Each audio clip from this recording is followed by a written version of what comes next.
Buenos días, me gustaría estar con ustedes. Yo soy la doctora Nora Volkov, pero desgraciadamente, dado que tengo que presentar en frente del Senado, no puedo estar con ustedes para abordar este importante tema sobre la legalización de la marihuana a través del mundo y particularmente en este caso en México. ¿Qué es lo que sabemos sobre la marihuana? En los últimos, diría yo, 20 años han iluminado muchísimo nuestro conocimiento sobre los efectos de la marihuana en el cerebro humano y también en la fisiología de nuestros cuerpos. Al mismo tiempo, con los cambios de las leyes en Estados Unidos, también hemos empezado a tener información sobre las consecuencias que tiene la legalización de la marihuana dependiendo cómo ésta se ha implementado. Y así quiero empezar con esta diapositiva que nos muestra en Estados Unidos los diferentes estados que han legalizado la marihuana, sea como droga recreacional, el morado, que son básicamente 4 de ellos, estos morados GIES, y Washington DC, los estados que han legalizado marihuana desde el punto de vista de medicina, que tienen que ver que aquí están puestos en este color azul, y que son actualmente 23 en los Estados Unidos, aquellos que lo han decriminalizado y aquellos en los cuales la droga es totalmente ilegal. Lo que podemos decir a consecuencia de la legalización desde el punto de vista recreacional, esto ha estado asociado con un uso mucho más alto de la marihuana en estos estados. Los datos son más robustos con respecto a Colorado, dado que este estado tiene el mayor tiempo desde que se legalizó la marihuana. Aquí vemos, por ejemplo, la frecuencia, la prevalencia del uso de la marihuana entre adolescentes de 12 a 17 años de edad en función de los estados que tienen no hay legalización, legalización como medicina y legalización por vía recreacional. Y vemos que efectivamente este tipo de legalización es la que tiene más consecuencias adversas desde el punto de vista del consumo de la droga en los jóvenes. En Colorado también hemos visto que este consumo de drogas está asociado a un aumento de las suspensiones de la escuela por el consumo de esta misma droga. Lo vemos que del 2004 al 2009, 3.864 casos de niños que han sido suspendidos de la escuela por tomar marihuana. Esto aumenta a 34% del 2013 al 2014, para tener 5.167 casos, indicando que efectivamente la legalización de la marihuana, como está previsto, va a ser asociado con un mayor consumo de esta droga, que es particularmente significativa en los jóvenes, como veremos en las siguientes diapositivas, puesto que se muestra que los efectos más negativos de la marihuana están en esta edad. ¿Por qué la gente toma marihuana? ¿Qué es lo que sabemos sobre esto? Sobre esto sabemos mucho más y actualmente se reconoce que la razón por la cual la gente toma marihuana es porque la marihuana, la planta, contiene este compuesto que llamaremos 9-THC. El 9-THC no es el único, hay muchos otros químicos, pero este es el compuesto responsable de los efectos reforzadores y placenteros de la marihuana.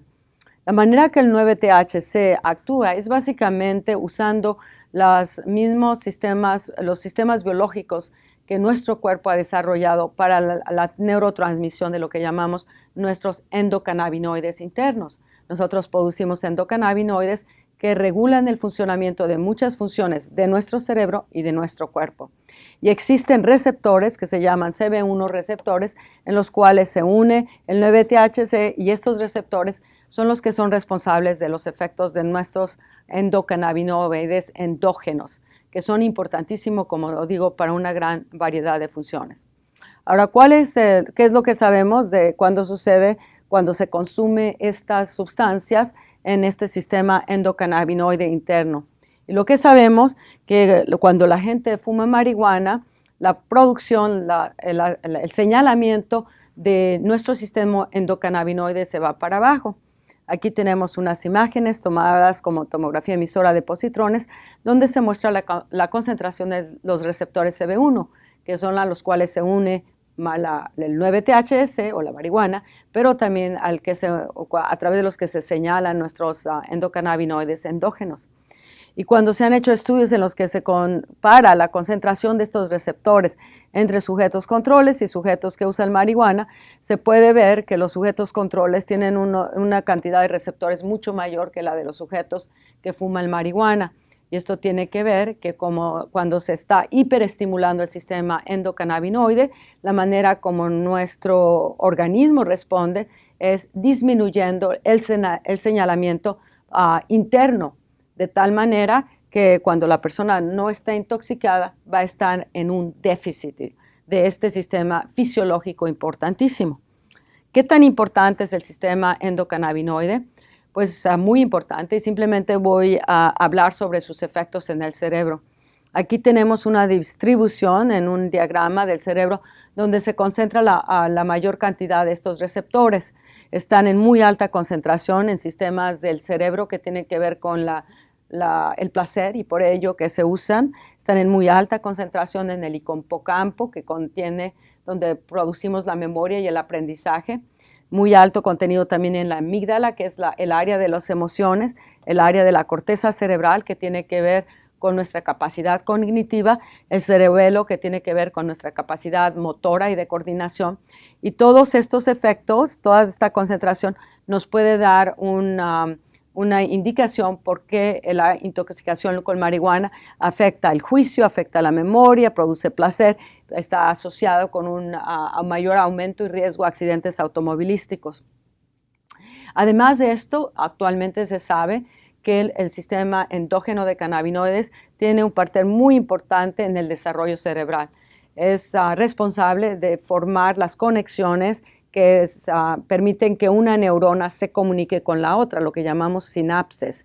Y esta formación de conexiones es particularmente importante durante la etapa de la niñez y la adolescencia, y de allí que los efectos de la marihuana sean mucho más dañinos cuando los jóvenes, cuanto más joven, inician el uso de la marihuana.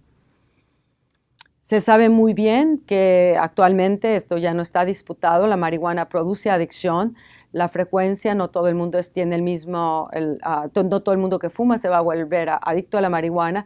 Aproximadamente 9% de los individuos que fuman se vuelven adictos a la marihuana. El 16% se inicia la marihuana durante la adolescencia y el 50% se usa la marihuana regularmente. También muchos estudios, como ilustrado que se publicó recientemente en el Lancet, muestran que el uso de la marihuana, cuanto más frecuente, más alto está el riesgo a la adicción a la marihuana, pero también el uso de la marihuana aumenta el riesgo a adicciones a otro tipo de drogas. Y también se ha mostrado en muchos estudios independientes que a mayor consumo de alcohol, a menos la probabilidad que la persona termine la escuela y que tenga un grado educacional. O sea que directamente el uso de la marihuana está asociado con una disminución de la capacidad de aprendizaje y de poder realizar y llegar a finalizar los estudios, en este caso de high school, secundaria y preparatoria, y después en un alto más grado.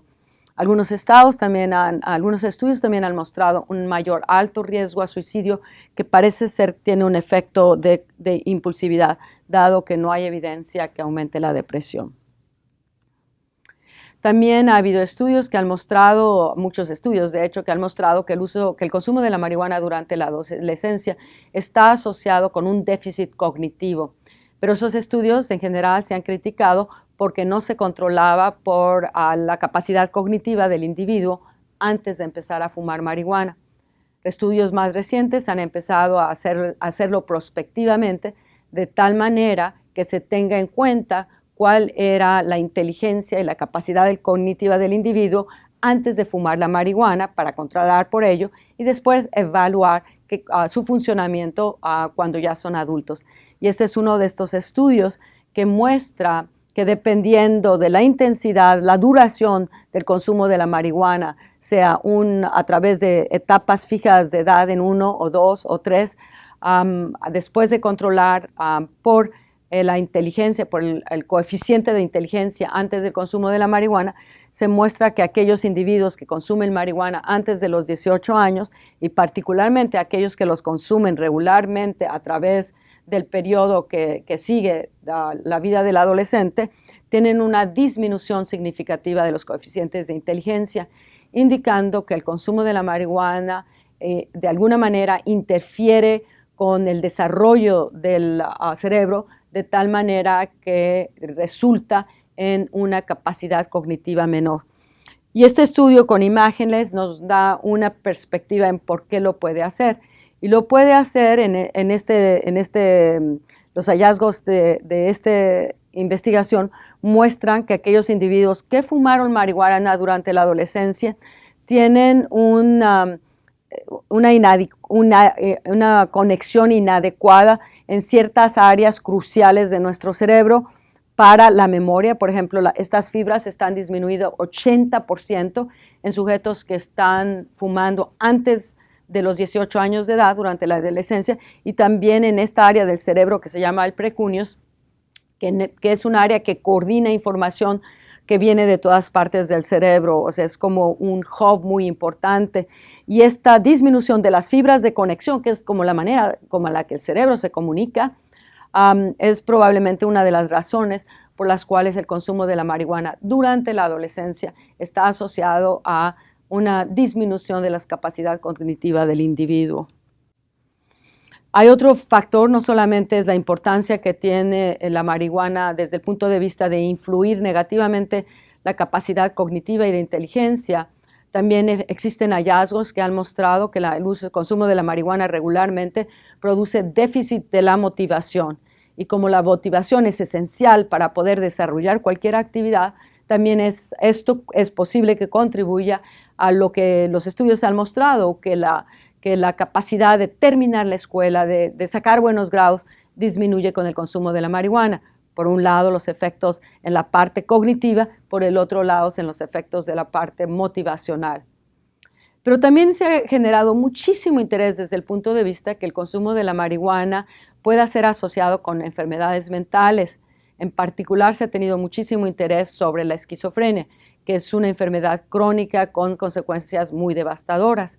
Y estudios desde hace muchos años han mostrado que individuos que consumen marihuana tienen mayor riesgo de ser diagnosticados con esquizofrenia. El primer estudio que llamó la atención fue en 1987, en el que se mostraba que en suecos que se habían involucrado en el ejército, aquellos que fumaban marihuana frecuentemente, más de 50 veces en este caso, tenían mucho más riesgo de tener un diagnóstico de esquizofrenia que aquellos que no. Entonces mostraban que la frecuencia era importante. Estudios subsecuentes también han mostrado que la edad de inicio es importante en determinar ese riesgo, indicando en este estudio, por ejemplo, que aquellos que iniciaron el uso de la marihuana antes de los 15 años de edad, a diferencia que aquellos que lo inician en la vida adulta, tienen mucho mayor alto riesgo de desarrollar esquizofrenia en base a la edad. Eso es la frecuencia, la edad. Estos estudios más recientemente muestran que también factores genéticos intervienen en quien tiene el riesgo de desarrollar un cuadro esquizofrénico cuando fuma marihuana. Específicamente, lo que los estudios están mostrando es que aquellos individuos que tienen una carga genética que los vuelve más vulnerable a la esquizofrenia, como es el caso de este gen que se llama el AKT, en el cual la variante CC está asociada con mayor riesgo a la esquizofrenia. Estos estudios han mostrado que esta variante está asociada con mayor riesgo a la esquizofrenia únicamente en aquellos sujetos que fuman marihuana. Y lo vemos de esta manera: en los que no fuman marihuana no hay mayor riesgo a la esquizofrenia que en sujetos que tienen el gene que es de bajo riesgo, indicando que el factor determinante es la combinación entre el factor genético de riesgo y el uso de la marihuana. Otros factores genéticos han mostrado resultados similares, lo que ha llevado a la conclusión que la marihuana efectivamente aumenta el riesgo a la esquizofrenia, pero aquellos individuos que tienen alguna vulnerabilidad. En este caso, la vulnerabilidad es genética. Y finalmente se han mostrado también que el contenido de 9-THC y la frecuencia con que se usa esa marihuana tienen que ver también con el riesgo a la esquizofrenia, la psicosis. el mayor riesgo está observado en aquellos sujetos que consumen la marihuana de mayor contenido 9-TH y cuando lo hacen regularmente. Entonces, los estudios muestran que la asociación con la esquizofrenia no es que alguien fuma y se va a volver esquizofrénico, sino que hay factores determinantes, la frecuencia, la edad de inicio, factores genéticos y el contenido de 9-THC.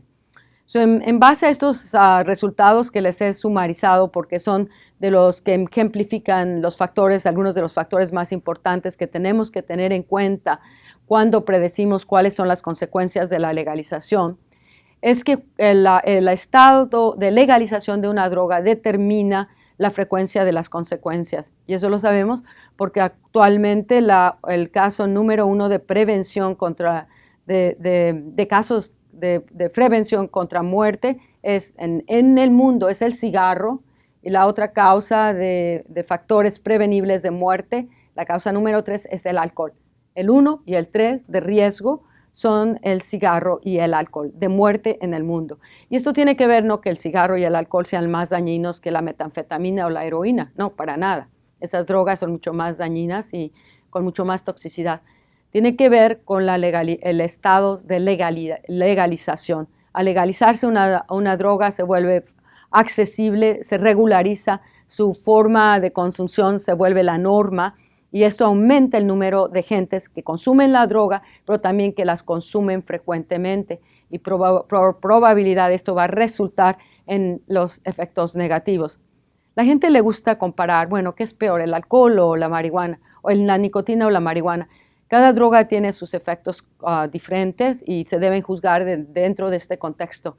Yo lo que digo sobre la marihuana, que me preocupa muchísimo, sobre todo cuando tenemos estos diálogos de legalización, es que al afectar el desarrollo del cerebro humano, al afectar las capacidades cognitivas, al afectar la motivación, lo que no queremos hacer es una generación de jóvenes en los cuales estos procesos han sido afectados por el consumo de la marihuana, porque ese es nuestro futuro como países. Realmente el tratar de proteger a aquellos jóvenes con el uso de las drogas es una de las obligaciones más importantes que tenemos, que además tiene uno de las consecuencias, las prevenciones, los factores de prevención del consumo de drogas en los jóvenes es probablemente una de las inversiones más importantes que cualquier país pueda hacer sobre su futuro. Y la prevención más importante es la no legalización de las drogas. Al legalizarse, se van a volver altamente accesibles. Espero esto haya sido de utilidad y realmente me gustaría estar con ustedes, pero desgraciadamente ahora sí que las fechas no nos ayudaron para nada. Muchísima suerte.